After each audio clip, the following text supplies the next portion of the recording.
On ne présente plus le Q7, le premier SUV d'Audi et le plus grand de la famille.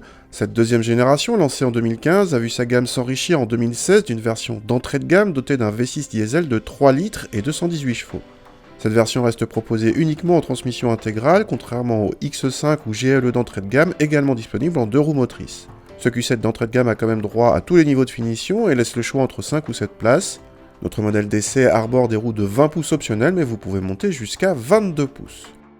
L'intérieur offre une qualité de présentation très flatteuse, aussi bien pour les matériaux que pour la finition.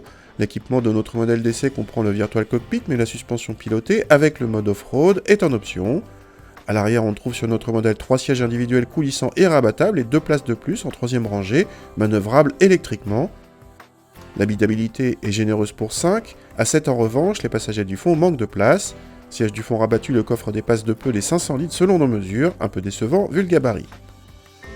Le V6 diesel se montre très discret, ses 218 chevaux peuvent paraître un peu courts pour cet engin mesuré à plus de 2,3 tonnes par nos soins, mais c'est sans compter le couple généreux de 500 Nm disponible dès 1250 tours minute.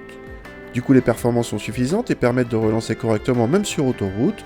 Côté châssis, notre modèle d'essai chaussé de pneus hiver et doté d'une suspension pilotée, associée aux 4 roues directrices, s'est montré très confortable, quelle que soit l'allure, mais un peu décevant côté dynamique. Les 4 roues directrices sont en revanche appréciables en manœuvre vu le gabarit.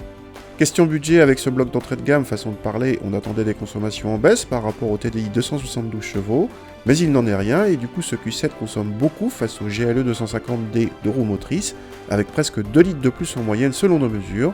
Quant au tarif, le Q7 démarre avec ce moteur à 61 000 €, soit 4 500 € de moins que la version TDI 272, mais les X5 25D et GLE 250D d'entrée de gamme coûtent respectivement 6 000 et 4 000 € de moins.